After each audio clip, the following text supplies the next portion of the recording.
Halo Sobat Bisnis, selamat datang di episode terbaru Ramalan Saham. Minggu lalu, Kementerian BUMN akhirnya melakukan merger terhadap 3 bank syariah, BRI Syariah, Mandiri Syariah, dan juga BNI Syariah.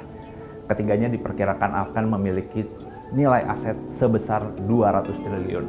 Akhirnya investor berbondong-bondong melakukan pembelian terhadap BRI Syariah. Dalam 2 hari, harga saham BRI Syariah bahkan arak hingga sampai dengan 25%.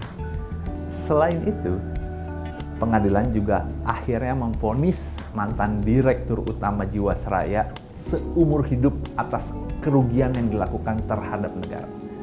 Kira-kira minggu ini akan ada kejadian apa lagi ya? Atau bahkan IHSG bisa melompat sampai ke level berapa lagi ya? Kita lihat aja.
Oke Sobat Bisnis, sekarang kita akan ngebahas soal sektor farmasi. Sektor ini adalah salah satu sektor yang berpeluang diuntungkan ketika vaksin atau obat COVID-19 akan ketemu. Yuk kita bahas lebih dalam lagi.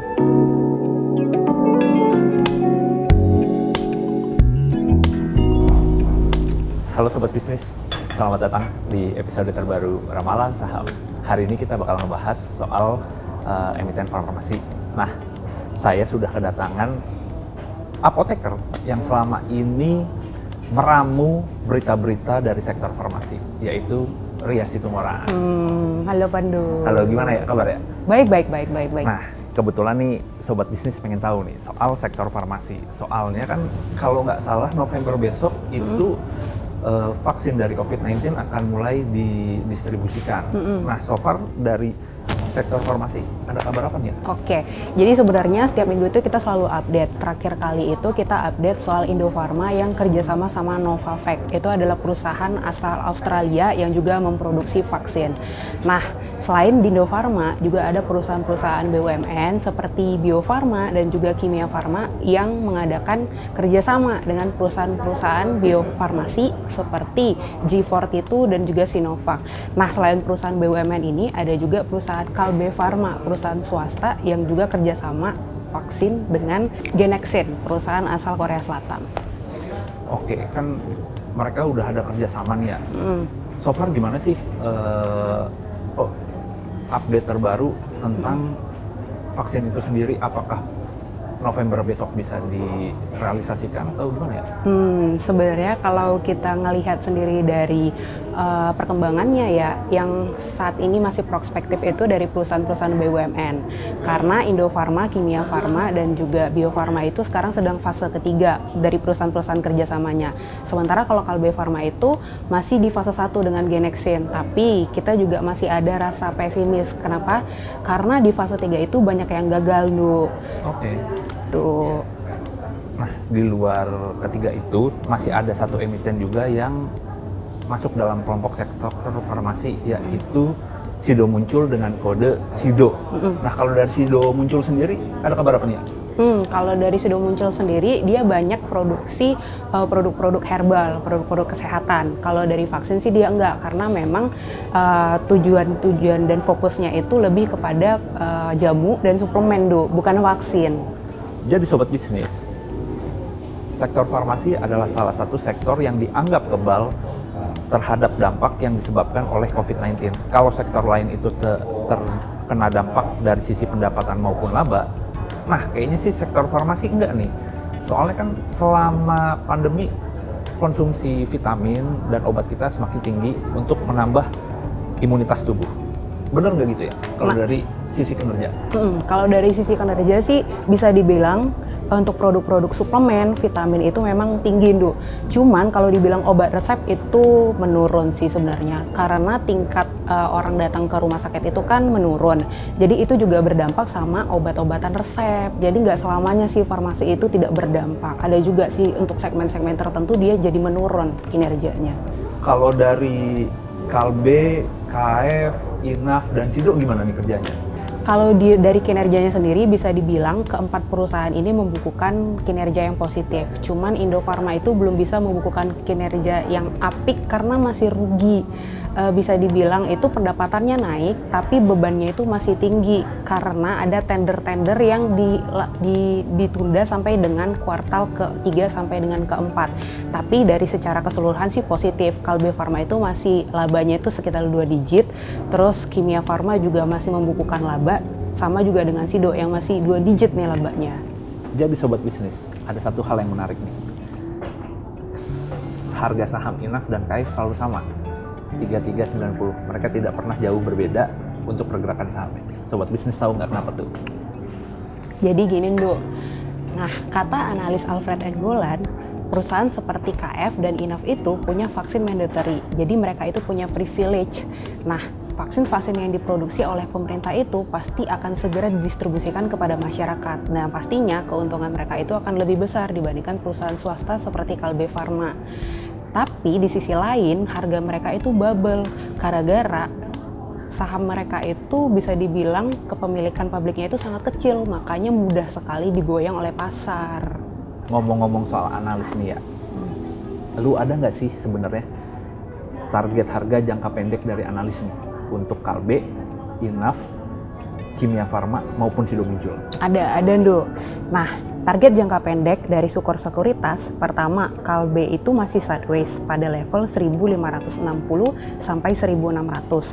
Kalau Inaf itu masih uptrend dengan support 3200 dan resisten 3550 sampai 3770. Kalau KF masih uptrend juga nih dengan support 3270 dan resisten 3560 sampai 3800. Kalau Sido berpotensi menjadi downtrend apabila menembus support 720 dengan resisten terdekat pada 830.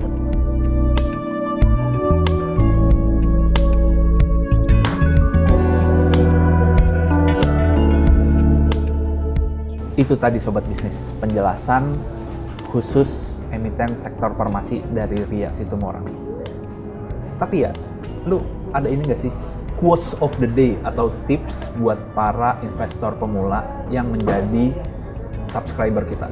Oh, ada Ndu dari Bapak Lo Keng Hong. Dia Warren Buffett ya Indonesia. Nah, katanya beli saham perusahaan yang diketahui, jangan beli kucing dalam karung. Tips dari Direktur Sinarmas Sekuritas, Kerry Rusli.